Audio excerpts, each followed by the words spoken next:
afternoon, and thank you so much for joining us for the first installment of Spring Break Survivor Speaker Series 2022. I am Dr. Sarah Abas Jacobson, the Barbara Rabin Chief Education Officer here at the Dallas Holocaust and Human Rights Museum. Today you will hear from Mrs. Magie Furst, who will share her experiences growing up in Germany and her escape to England on the Kindertransport, a rescue mission that allowed thousands of Jewish children from Germany, Austria, and Czechoslovakia to live with private English citizens. Before we begin, I would like to thank the community partners for this Spring Break Survivor Speaker Series. They include Big Brothers and Big Sisters Lone Star, Congregation Tiferet Israel, Girl Scouts of Northeast Texas, Human Rights Campaign Dallas-Fort Worth, Jewish Family Services of Greater Dallas, Legacy Senior Communities, Temple Shalom, Texas Holocaust, Genocide, and Anti-Semitism Advisory Committee. We are extremely grateful for your support because without it, series like this would not be possible. I would also like to extend a special welcome to our board members, and volunteers in the audience. We couldn't fulfill our mission without you. If you are interested in becoming a museum member or volunteer, please visit our website at dhhrm.org to learn more. And what are you waiting for? In just a minute, Maggie will share her story with you. Then we will have time for questions and answers. If you are joining us in person today, you can use the card that you received on your way into the auditorium to write out your questions. And our staff will come around at the end of the program to collect your cards. If you are joining us virtually, please use the Q&A function at the bottom of your screen to type out and submit your questions. It is now my very great pleasure to turn things over to Magie Furst. Thank you, Sarah. Good afternoon, ladies and gentlemen. It's been a while since I've been here, but thank goodness the COVID era is behind us, I hope for good. And since we're going to be speaking about this topic, about my escape from Germany, I also want you all to think about the poor people in the Ukraine at this moment, which is a terrible tragedy, and we shouldn't forget about it. So now I will proceed. I'll tell you about my experience in Germany during the Hitler era and subsequently leaving on the Kindertransport to a haven in Great Britain. I am now an American citizen and an American Jew. I was born in Germany. Jews have lived in Germany since Roman times. In Germany, the Jewish population was well integrated by the end of the 19th century until the rise of the Nazis. Jews were part of the mainstream in Germany. Jews were professors at universities, lawyers, doctors, as well as writers and scientists. Many of the department stores had Jewish owners as well as the banks. Mixed marriages were common. In general, the Jewish community consisted of Reform Jews, although there were some Orthodox congregations. Our father, Alfred Romberg, was born in Diepholz, Germany, a small town not far from Essen. He was one of 13 children. His parents were Frederica and Julius Romberg, my paternal grandparents. Our mother, Sida Rothschild, was born to Katinka and Benjamin Rothschild in the village of Astheim, Germany, not far from Mainz. And Mainz is famous for the Gutenberg Bible. My mother was one of 4 children. Our father fought for Germany in the First World War. He was wounded and awarded the Iron Cross, the highest medal given. When he met our mother, he was a handsome young bank officer in Essen. They fell in love and married in 1927. They lived in Astheim in our grandparents' house. He joined the family business and became part owner upon the death of my grandfather in 1929. He took over the successful grain feed and general merchandise store. I was born in 1929 and my brother Bert was born in 1930. In 1933, after Hitler came to power, our dad was harassed endlessly by stormtroopers who marched in front of our house and business day and night, shouting Nazi slogans, causing him great distress, which eventually killed him. He had a fatal heart attack in March of 1934. At that time, I was 4.5 years old, and Bert was 3.5 years old. Mama never got over his death.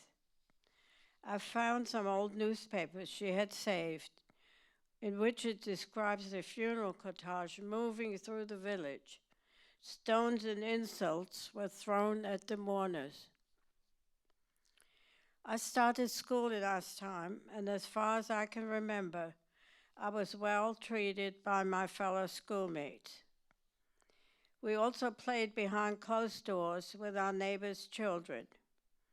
These same neighbors supplied us with food, milk, butter, and other essentials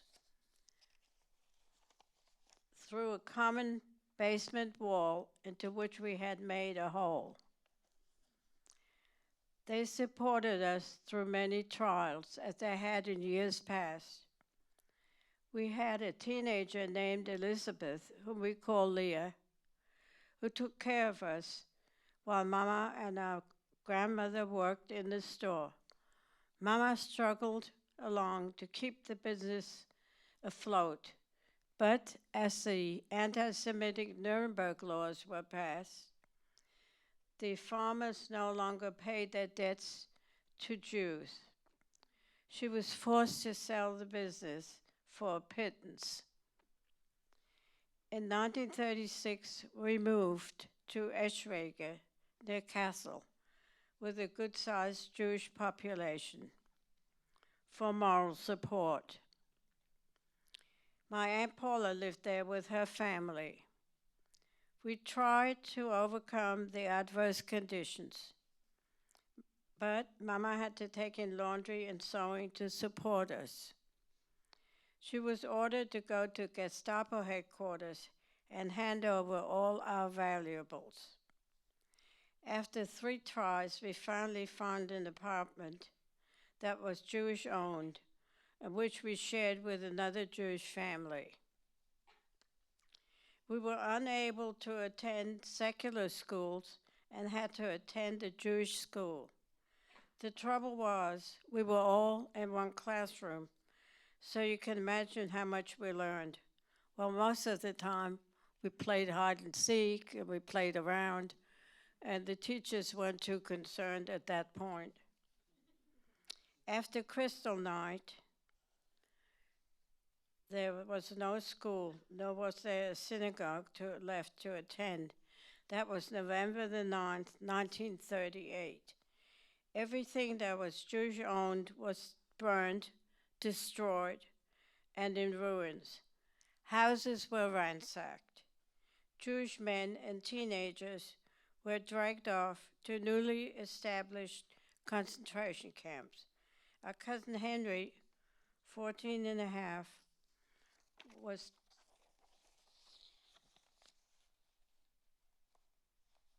excuse me, I skipped one page. Henry was dragged off across the town square. By December the 13th, 1938, Jewish industries and shops were seized.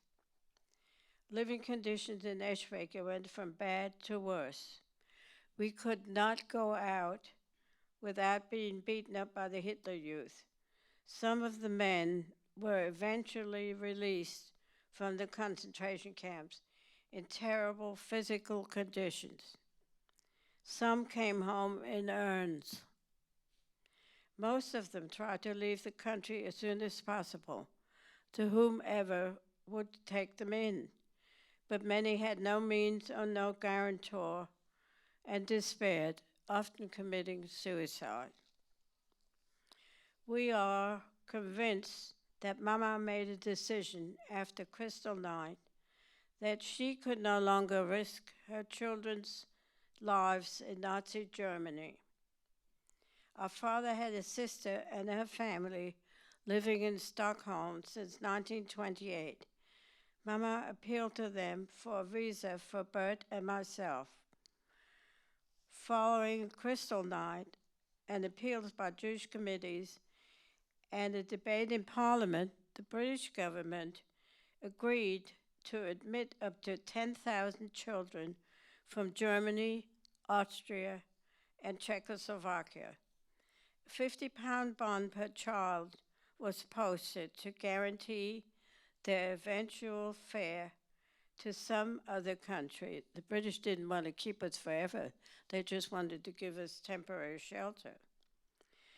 The British Inter-Aid Committee was established. Their goal was to rescue 50,000 children.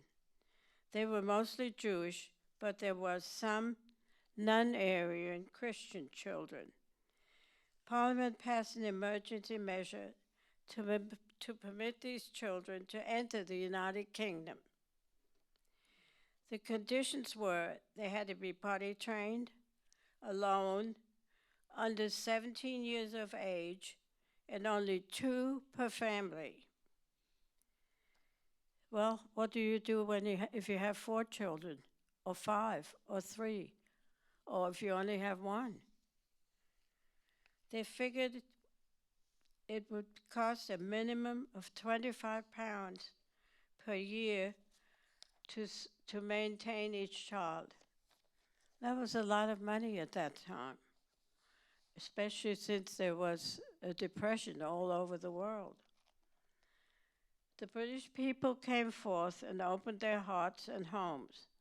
Only 9,354 children were actually saved, usually rounded out to 10,000.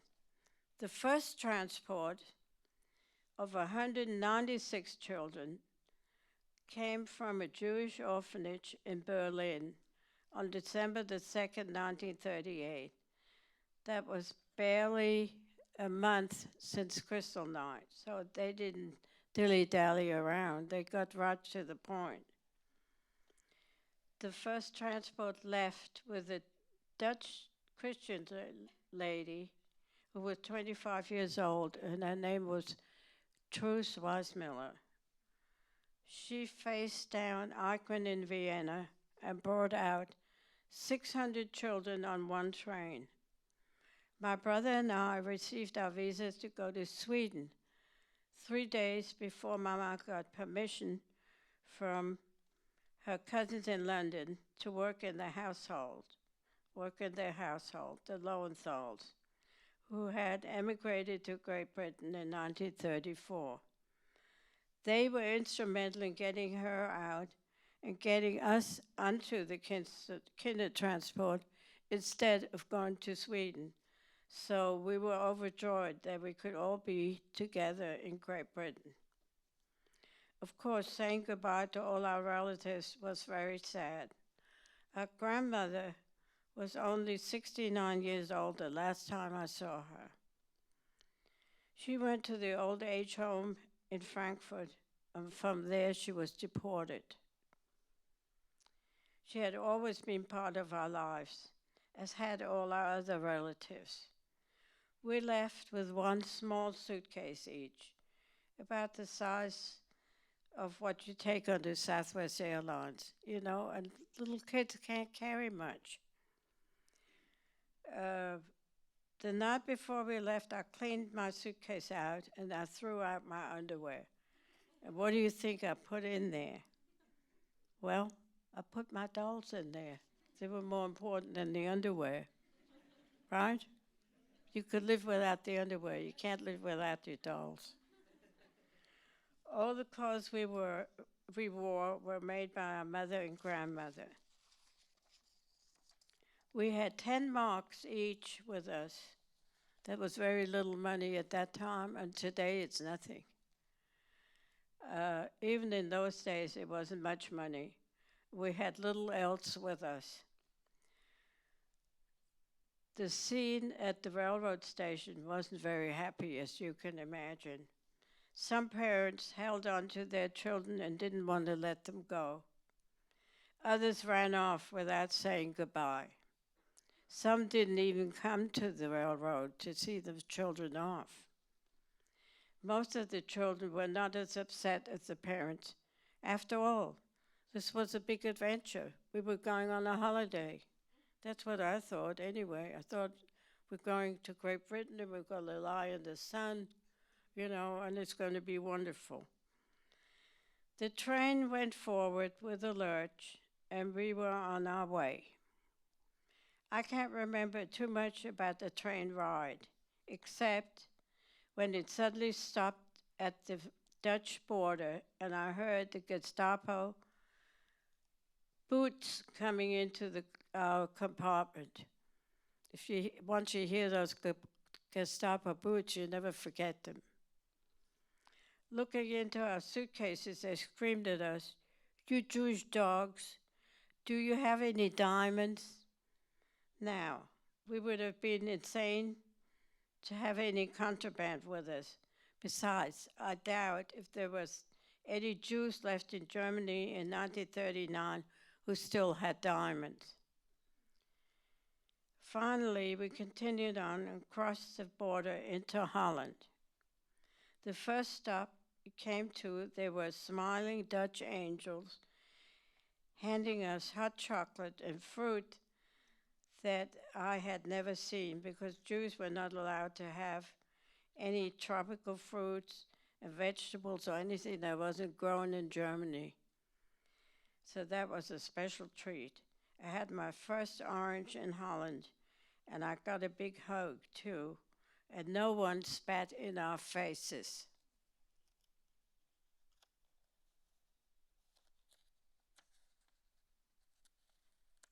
No.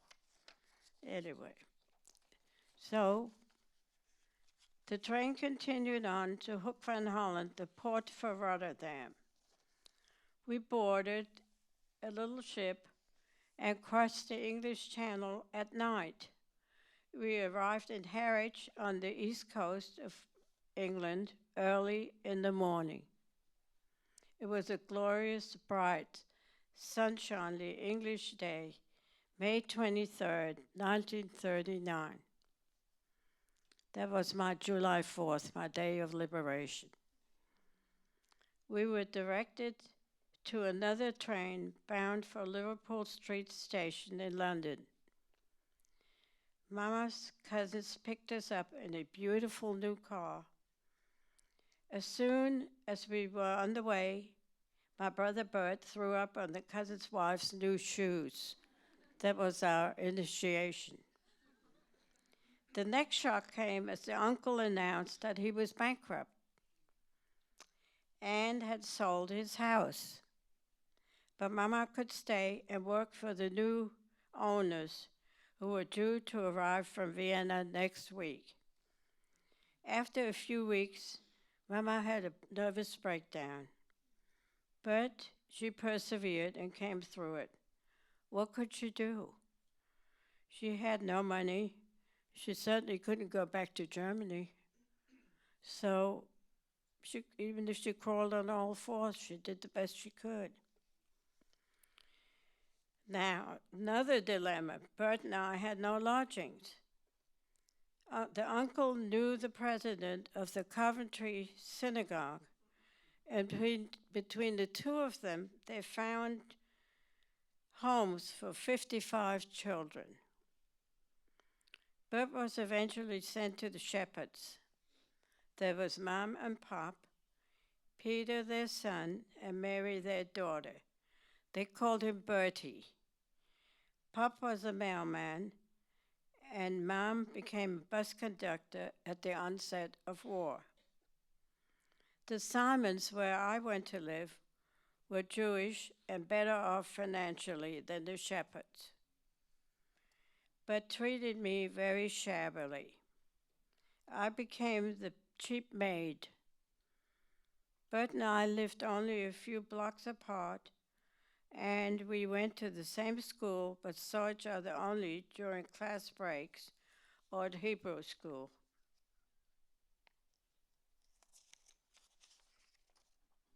Once a week. I had to cook and clean when I came home from school, and at 10 years old, I was not very adept in the kitchen.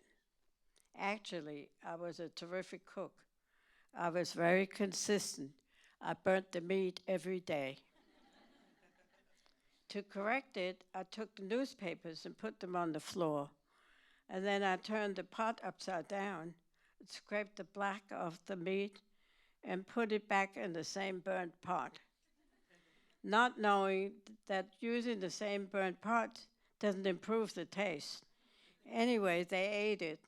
Now, I don't know, either they had no taste buds or they were stupid or both. In school, I was not too happy either. My English was not too swift as yet. Luckily for me, there was a Jewish teacher, a Mrs. Jacobs, who took me under her wing. The headmistress's name was Miss Smith, and try as I might, it came out as Miss, to the delight of the other children. But it made me weep. So I adapted to my new surroundings after a short while. And by the time the war broke out, on September the 9th, 1939, I spoke no more German. I wouldn't have dared. The English hated the Bosch. That was a hangover from the French from the First World War. I was able to speak English in 3 months, and that was simply because I had nobody to speak German to, and I was ashamed of being German. My unhappiness with the Simons family wasn't helped by the fact that I was the scapegoat for their children's misbehavior. John was 2 years older than I, and Esther 2 years younger. John teased me incessantly. Esther and I shared one bed, which she wet every night. So I took my pillow and my raincoat, and I wrapped myself in it, and I slept on the floor. So, not only that, but English houses, I don't know if any of you have been to Great Britain, and in the winter time, but even today they don't heat their houses the way we do. English houses are ice cold. Even today, they're not as warm as our homes. So don't go to Great Britain in the wintertime, unless you like to go to the North Pole. As the war progressed, the English needed factory workers. Mama found a factory job. Now she could support herself and rented rooms with 3 other refugee friends. But she still did not have enough money to support Bert and myself. She took on work at night and saved enough money to dream about going to the United States. What a dream. Mama showed me 2 telegrams she received from the Swiss Red Cross. She had inquired about our relatives. They came back as undeliverable. I knew that she was worried, but in my childish way, I assured her the British would work hard to help everybody. Bert and I went to visit Mama whenever we had a school break, despite the fact that the bombing had started. We were happy when we were together. When it came time to go back to Coventry, as soon as the train started to move, Bert started to cry, and I, the brave one, started to cry with him all the way back. Coventry was the favorite target of the Luftwaffe, the German Air Force. I don't know, I'm sure that there isn't anybody in here that remembers all these things from the Second World War. They were aiming for the Triumph Motor Works and the Jaguar plant, which had converted to war weapons. But instead, they destroyed the center of the city, including the centuries-old cathedral. Then they came back a week later and bombed Coventry off on November the 14th, 1940. There were many casualties. The destruction was devastating. All communication in and out of the city were cut, but the British kept a stiff upper lip. The Simon's house was damaged the first time around, and we had evacuated to a small village near Banbury. I don't know if any of you remember your nursery rhymes, Ride a Cock Horse to Banbury Cross. This is the Banbury I'm talking about, in the vicinity of Oxford.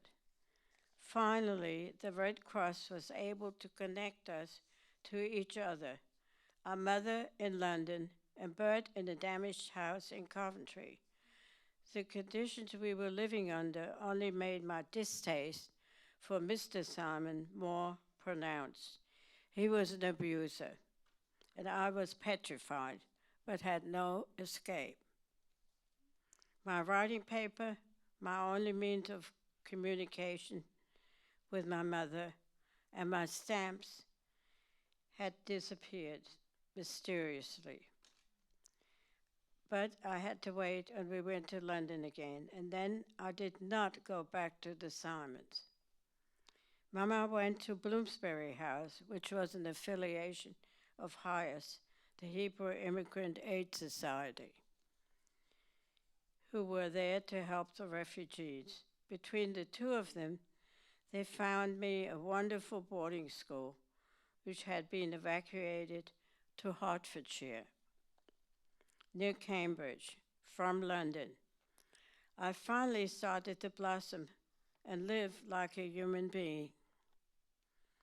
The school was situated on an estate belonging to a British colonel fighting in North Africa.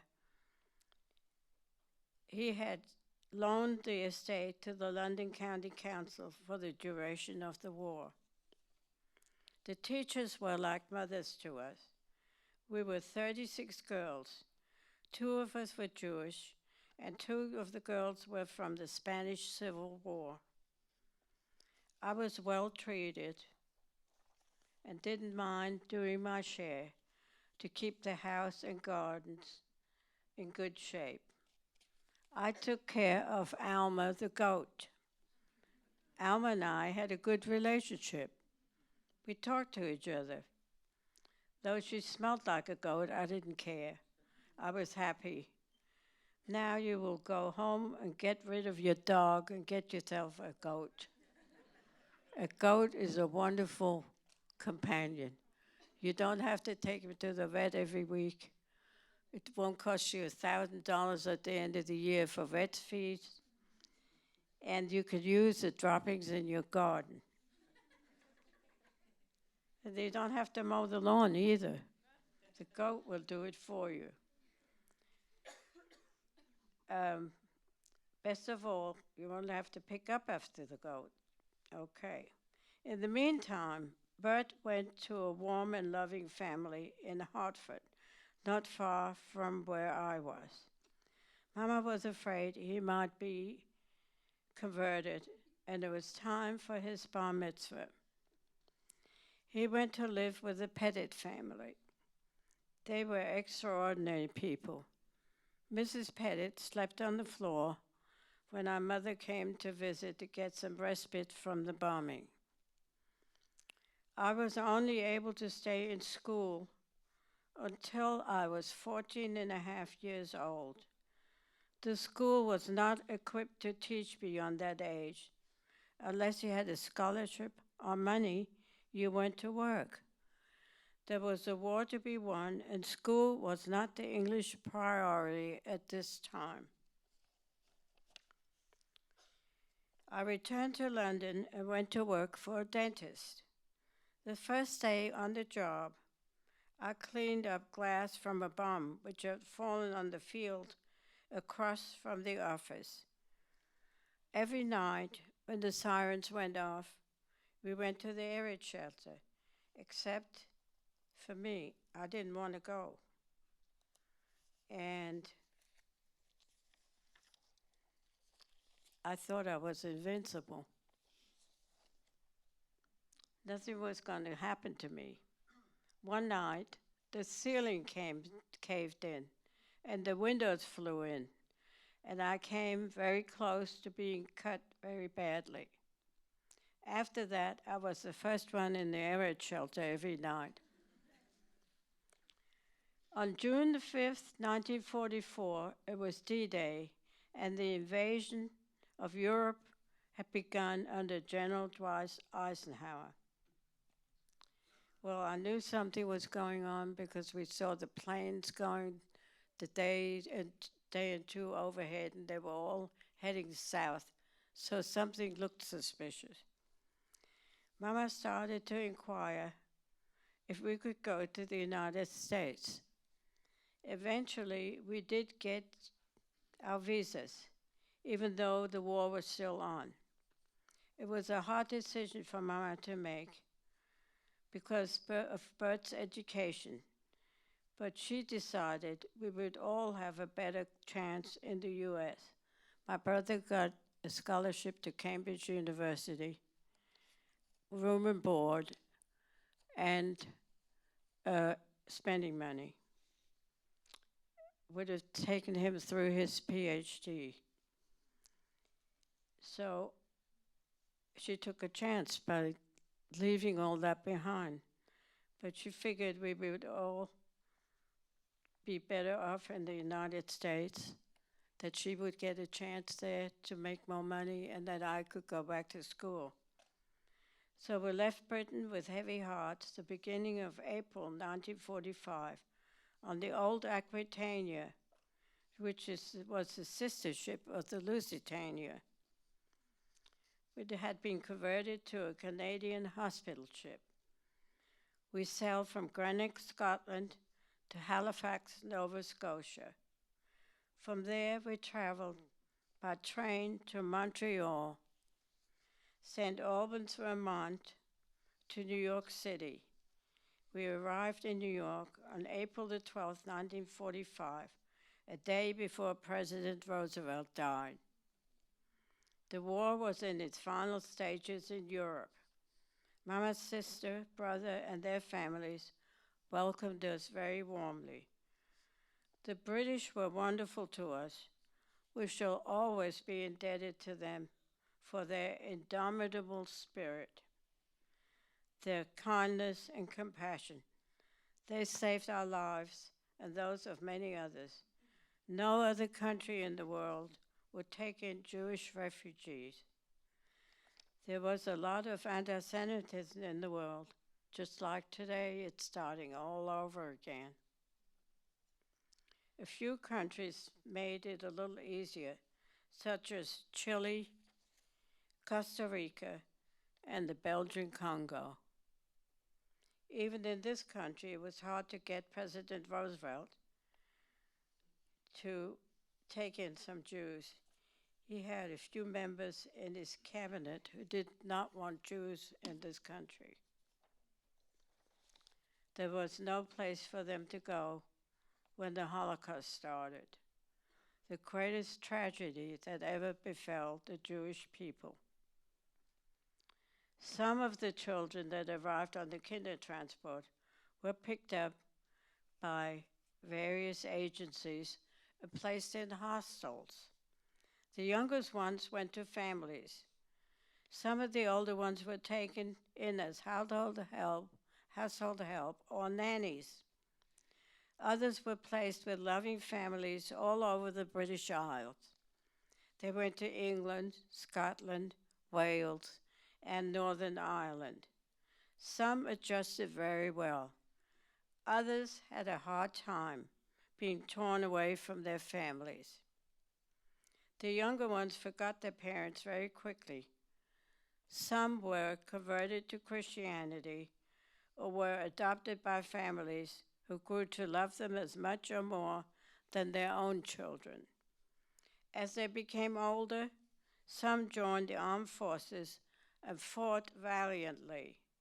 Some fell in battle. Some joined the Jewish Brigade. After the war, a few were reunited with their families or siblings, but most of the uniting was very strained and difficult. The children had not seen their parents for at least 6 years. The parents had unspeakable horrors to deal with. Many had psychological or mental problems and could never get used to each other again. The children had also acquired different culture and way of life. Most of the children never saw their dear ones again. All those we left behind perished. In the summer of 1989, there was a 50-year reunion in London, which we attended. We were addressed by many dignitaries. Amongst them was Margaret Thatcher, the then Prime Minister. Of course, there were the countless ordinary people who gave us love and shelter. The Kindertransport is but a small part of Holocaust history, but an important one. We were the ones to whom nothing happened at all, but something did happen. We were spared the horrors of the death camps, but we were uprooted, transported to a different culture, and faced not the horror of the camps, but a very human mixture of kindness, indifference, occasional exploitation, and the selflessness of ordinary people faced with needy children. Many British values have stayed with us. Fair play comes to mind, and that's not cricket. We need to help the defenseless and helpless people and stand our ground and not give in to bullies. Now, what's happening in the Ukraine is horrifying. And again, Mr. Putin has targeted the people, and he is determined to take the Ukraine back so he can build up his empire again. And we've got to do something to help those people. It's just unbelievable. So if there are any young people in here, I encourage you to do some volunteer work, and older people too. You can help out, whatever you could do, even if you can only spare 2 or 3 hours a week. Or you can help out at the library, you can go to the food bank, you can make sandwiches, you can do all kinds of things. You can help in the schools. There are all kinds of things to do. And if you have computers at home, you can do some work on computers for some organizations. Whatever you can do to help. And give charitably whatever you can afford. Give to the American Red Cross. Give to the American Heart Association. Even if it's only $1 a week, it's better than nothing. And most of all, work hard. If we have any school children, work hard in school so you can make life easier for yourselves later on and you can help out in your community. Uh, and don't be afraid to speak up. If you see something that's wrong, speak up. Whether you're 10 years old or you're 90 years old. If something is not right, you could do something about it.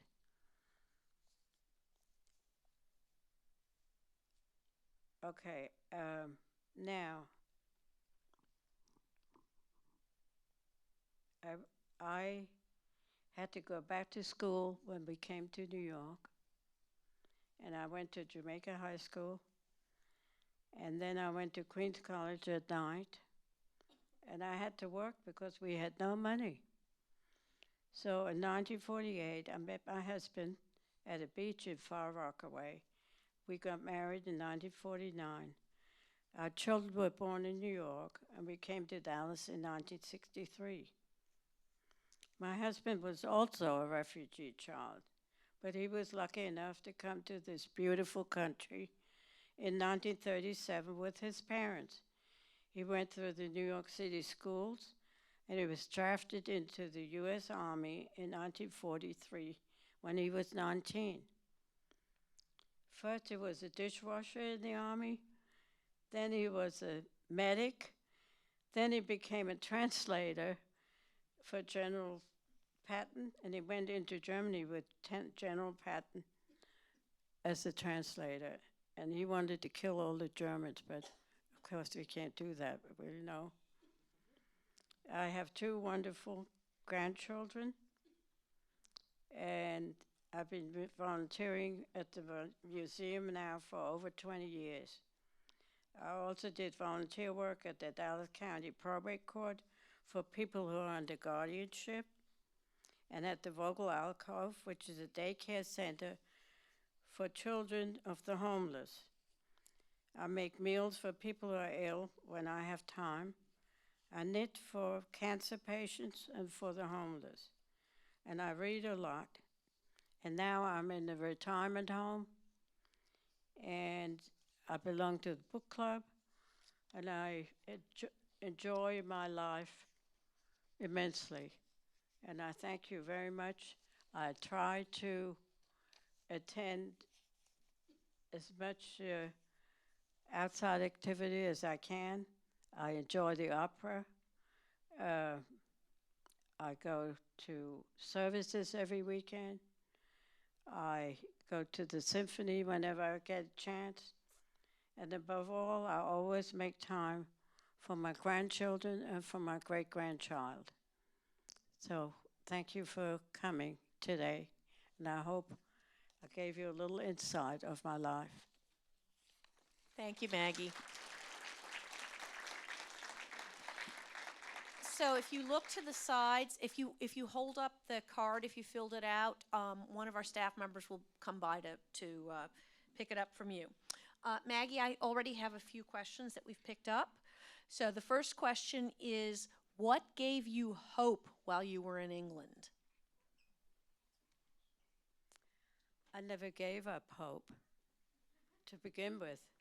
And when you're a child, you think a lot differently than an adult. That was a way of life, and I took it day by day. And what kept you hopeful, though? Was there something in particular? Well, I look forward to the times we went to see our mother, you know, and when I saw my brother, we tried to do that as often as we had the money for the train fares and so on. And that was always nice. Sometimes I went home with the other girls to visit their families. Okay, more questions. This audience member wants to know if your brother got his PhD. Pardon me? If Bert got his PhD. And no, he went to City College in New York. And if any of you are familiar with City College, that was the school where all the children from the Lower East Side went, the ones that were ambitious, and they all seemed to have attained something. But he never got that far because he was recruited by Commercial Metals in Dallas to work for them, and so his schooling stopped after he got through at City College. Okay. This audience member wants to know, Maggie, if your children always knew about your story, or did you wait a while to tell them? No, we always talked openly about everything.